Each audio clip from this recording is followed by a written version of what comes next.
अस्सलाम वालेकुम my dear students, I hope आप सब ठीक ठाक होंगे। आज का हमारा टॉपिक ऑफ डिस्कशन है कैप्सूल्स।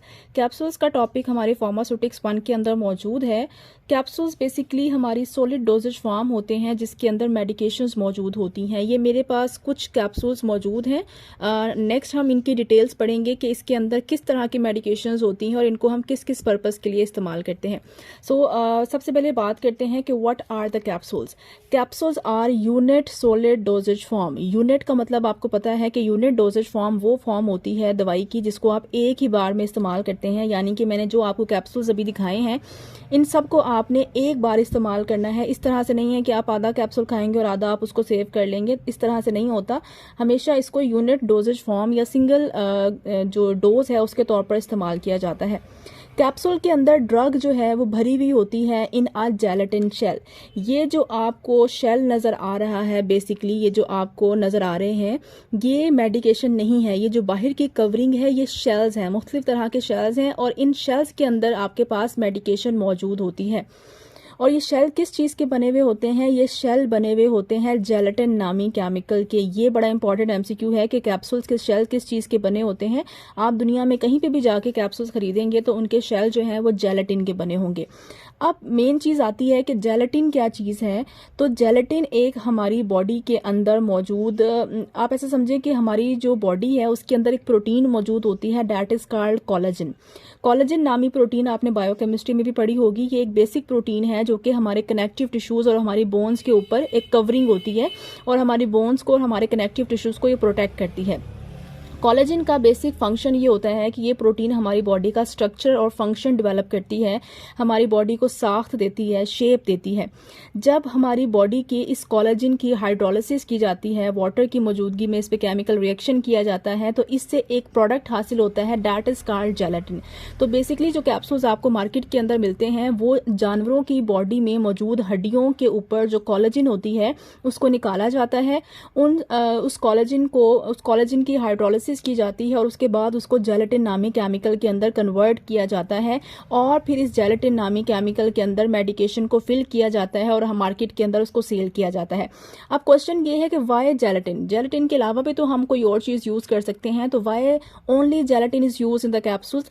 इसकी बेसिक रीज़न ये है कि जेलेटिन जो है पहली चीज़ कि जेलेटिन जब हम बॉडी में इनटेक करते हैं तो हमारी बॉडी के अंदर जाके ये हल हो जाता है, जिसकी वजह से इसके अंदर जो मेडिकेशन होती है वो इसके अंदर से निकल आती है और हमारी बॉडी के अंदर अपना काम दिखाती है। दूसरी चीज़ ये कि जेलेटिन क्योंकि नेचुरली तौर पर तमाम जानदारों की बॉडी के अंदर मौजूद होता है, उनकी हड्डियों में मौजूद होता है, उनके कनेक्टिव टिश्यूज़ में मौजूद होता है, तो ये कोई केमिकल रिएक्शन नहीं करता हमारी बॉडी के अंदर जाकर, ये सेफ होता है। जब हम कैप्सूल्स खाते हैं तो ना सिर्फ हमें मेडिकेशन मिलती है बल्कि हमारी बॉडी में एक एक्स्ट्रा प्रोटीन भी एंटर हो रही होती है, दैट इज कोलेजन नामी प्रोटीन या जेलेटिन नामी प्रोटीन, जो कि हमारी बॉडी में जो है वो स्ट्रक्चर बनाने में बॉडी के स्ट्रक्चर को डेवलप करने में मदद देती है। जेलेटिन जो है वो बॉडी के अंदर सॉल्यूबल होता है, जाहिर है सॉल्यूबल है तभी हम इसको कैप्सूल्स के अंदर इस्तेमाल कर रहे हैं। अगर ये सॉल्यूबल ना होता, बॉडी के अंदर हल ना होता तो बॉडी के अंदर जाके ये टूटता नहीं, और अगर ये टूटता नहीं तो इसके अंदर से मेडिकेशन रिलीज नहीं होती, और अगर मेडिकेशन रिलीज नहीं होती तो हम जिस मकसद के लिए कैप्सूल्स का इस्तेमाल करते हैं वो जो थेराप्यूटिक यूज़ है कैप्सूल्स का वो कभी भी हासिल नहीं हो सकता। उसके बाद हम बात करते हैं कि कैप्सूल्स के क्या क्या फ़ायदे हैं और क्या क्या नुकसान हैं। पहले हम इसके फ़ायदे देख लेते हैं जिनको आप एडवांटेज कहते हैं, और उसके बाद हम इसके डिसएडवांटेजेस देखेंगे। फ़ायदों को हम प्रॉस भी कह सकते हैं और नुकसानात को हम कॉन्स भी कह सकते हैं। सम टाइम पेपर में वो आपको क्वेश्चन देता है कि right a note on pros and cons of capsules. तो इसका मतलब है कि वो आपसे फ़ायदे और नुकसानात पूछ रहा है। पहली चीज़, कैप्सूल को यूज़ करना आसान है, यानी कि अगर आप किसी बच्चे को भी कहेंगे कि कैप्सूल खा लो तो वो मुंह खोलेगा और उसको इनटेक कर लेगा पानी के साथ। कोई ख़ास किस्म की इसमें कोई एक्सपर्टीज़ रिक्वायर्ड नहीं है। अट्रैक्टिव डोजेज फॉर्म है। मैंने जो आपको भी कैप्सूल्स दिखाए हैं ये मुख्तलिफ कलर्स में अवेलेबल हैं, मुख्तलिफ शेप्स में अवेलेबल हैं। यही वजह है कि ये दिखने में बहुत अट्रैक्टिव लगते हैं और सामने वाले को ये जो है वो अट्रैक्ट कर सकते हैं। Mask the bitter taste of drug. इसके इन कैप्सूल्स के अंदर जो ड्रग मौजूद होती है वो सम टाइम बिटर ड्रग होती है, कड़वी ड्रग होती है। तो कड़वी ड्रग को अगर आप डायरेक्ट मुंह में रखेंगे तो वो आपके लिए इनटेक करना बहुत मुश्किल होता है। तो इसलिए हमने, क्योंकि इसके बाहर कवरिंग की होती है जेलेटिन की, तो जितना मर्जी कड़वा केमिकल हो या ड्रग हो वो आसानी से हमारी बॉडी में एंटर हो जाती है और हमें इरिटेशन नहीं होती। Disintegration is easy. डिसइंटीग्रेशन का मतलब होता है टूटना। आप कोई भी कैप्सूल खाएं, इसने बॉडी में जाके ब्रेक होना है, इसकी ये जो जेलेटिन है इसने फटना है, टूटना है और इसके अंदर से केमिकल इंग्रेडिएंट बाहर निकलेगा। क्योंकि हमने पढ़ा है कि जेलेटिन बॉडी में आसानी से सॉल्युबल होता है, तो ये आसानी से डिसइंटीग्रेट हो जाता है और फौरी तौर तो नहीं, मतलब 10-15 मिनट के अंदर कैप्सूल अपना इफेक्ट दिखाना शुरू करता है। Efficacy of drug increase. Efficacy का मतलब होता है ड्रग के काम करने की जो सलाहियत है वो बढ़ जाती है। टैबलेट की निस्बत अगर आप कंपेयर करें, अगर कोई आपसे पूछे कि टैबलेट की एफिकेसी अच्छी होती है या कैप्सूल्स की एफिकेसी अच्छी होती है, तो टैबलेट की निस्बत कैप्सूल्स की एफिकेसी कदरे बेहतर होती है। यानी फ़र्क ये है कि जब हम टैबलेट्स खाते हैं तो टैबलेट में, क्योंकि हमारे टैबलेट के अंदर डायरेक्ट जो केमिकल होता है या एक्टिव इंग्रेडिएंट होता है वो हम बॉडी के अंदर एंटर करते हैं, उसके ऊपर कोई कवरिंग एज सच नहीं होती। अब होता क्या है कि जब हम टैबलेट खाते हैं तो रास्ते में बहुत सारे एंजाइम्स होते हैं, हम बहुत सारी प्रोटीन्स होती हैं जो कि टैबलेट के साथ बाइंड करती हैं और टैबलेट की जो एक्टिव इंग्रेडिएंट है उसकी मिकदार को कम कर देती हैं, उसको ब्रेक डाउन कर देती हैं। तो अगर हमने 250 mg की टैबलेट खाई है तो इसका मतलब ये है कि वो अपने टारगेट पे पहुंचते पहुंचते वो टैबलेट 250 mg की नहीं रहेगी, बल्कि वो 200 mg या 180 mg की टैबलेट हमारी टारगेट पे पहुंचेगी, बाकी सारी टैबलेट रास्ते में डिस्ट्रॉय हो जाएगी। जबकि कैप्सूल में ऐसा नहीं होता। कैप्सूल में ज़्यादातर या एग्जैक्ट जो हमारे पास, एग्जैक्ट भी नहीं कह सकते लेकिन मैक्सिमम अमाउंट ऑफ जो मेडिकेशन है वो हमारे डायरेक्ट उस मुकाम तक पहुंचती है जहां पर जाके उसने काम करना होता है। क्योंकि कैप्सूल के ऊपर कवरिंग है और ये कवरिंग क्या करती है, ये कवरिंग इन कैप्सूल्स को प्रोटेक्ट करती है, प्रोटीन से बचाती है, प्लाज्मा प्रोटीन बाइंडिंग से बचाती है और साथ साथ इन कैप्सूल्स को एंजाइम से भी प्रोटेक्ट करती है। बट हम ये नहीं कह सकते कि कैप्सूल्स खाएंगे तो, अगर फॉर एग्जांपल ये 600 mg का कैप्सूल है तो हम जब कैप्सूल खाएंगे तो अपने टारगेट पे ये 600 mg ही पहुंचेगा। ये 600 mg नहीं पहुंचेगा, इसमें से कुछ ना कुछ अमाउंट रास्ते में ज़रूर डिस्ट्रॉय होगी, बट वो टैबलेट की निस्बत कम डिस्ट्रॉय होगी। सो एफिकेसी जो है वो इंक्रीज हो जाती है एज कम्पेयर टू टैबलेट्स।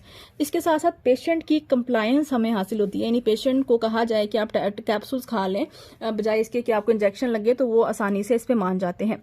उसके बाद आता है कि what are the disadvantages of capsules. Capsule के कुछ नुकसानात ये हैं कि कैप्सूल की जो मेकिंग है वो थोड़ी सी एक्सपेंसिव होती है। जाहिर है आपको ड्रग चाहिए, फिर साथ साथ आपको उसके ऊपर जेलेटिन चाहिए, उसके अलावा जेलेटिन के मुख्तलिफ कलर्स आपने लगाने हैं, तो पैकेजिंग थोड़ी सी टफ होती है, इसलिए थोड़ा सा एक्सपेंसिव होते हैं टैबलेट की निस्बत।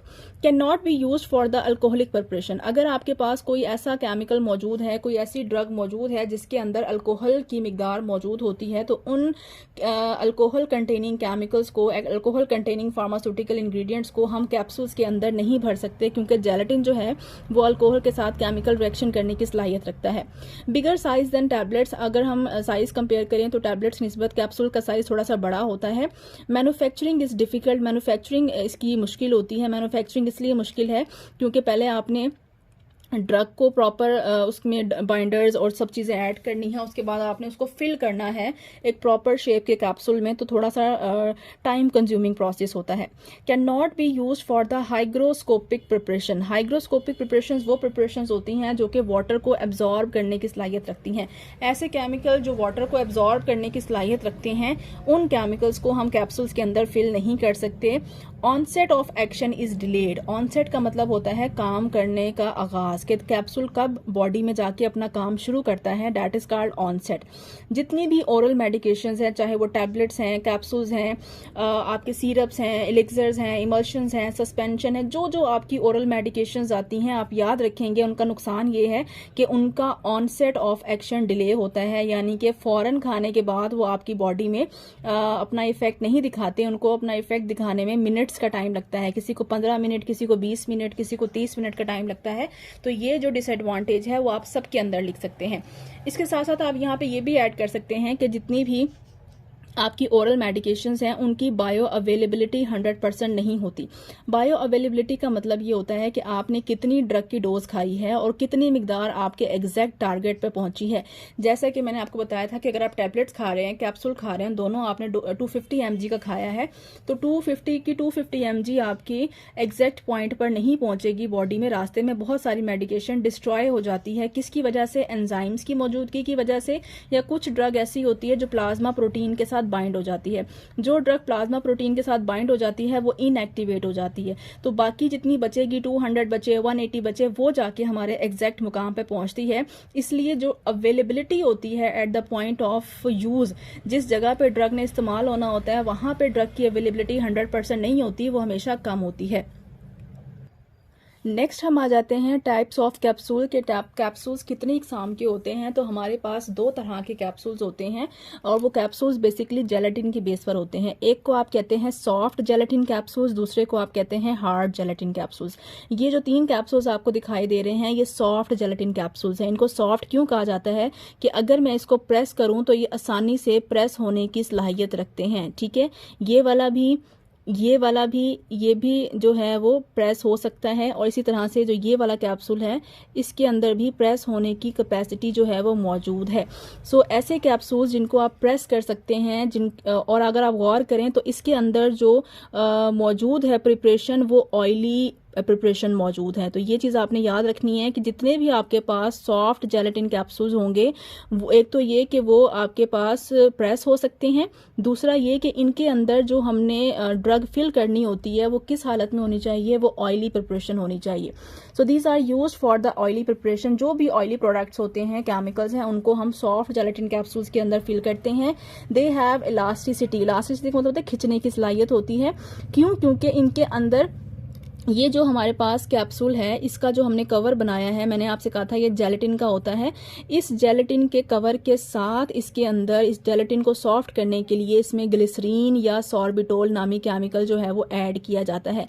जब हम इसमें ग्लिसरीन या सॉर्बिटोल नामी केमिकल ऐड करते हैं तो ये जेलेटिन जो है वो सॉफ्ट हो जाता है और इसकी वजह से हम इसको इस्तेमाल कर सकते हैं। तो आपने याद रखना है कि सॉफ्ट जेलेटिन कैप्सूल्स में इलास्टिसिटी किसकी वजह से होती है? कि इसके अंदर हम ग्लिसरीन या सॉर्बिटोल ऐड करते हैं।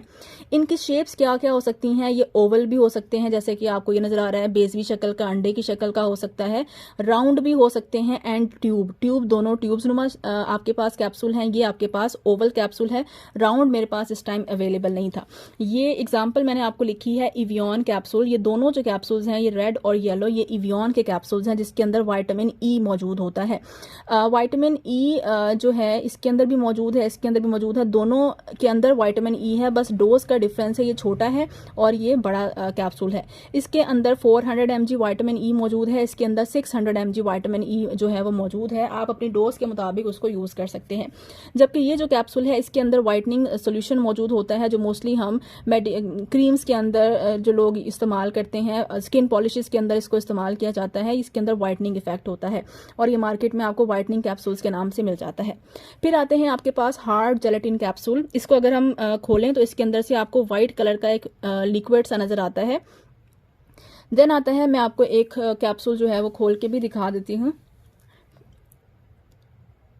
इसके अंदर आप देखें, इसके अंदर आपको ऑयली प्रिपरेशन नजर आ रही है। ठीक है, ये ट्रांसपेरेंट ऑयली प्रिपरेशन है।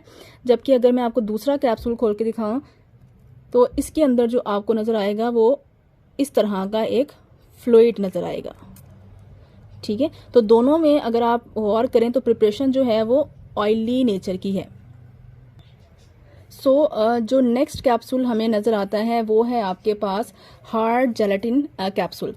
हार्ड जेलेटिन कैप्सूल्स, ये जो आपके पास कैप्सूल है ये है हार्ड जेलेटिन कैप्सूल की टाइप।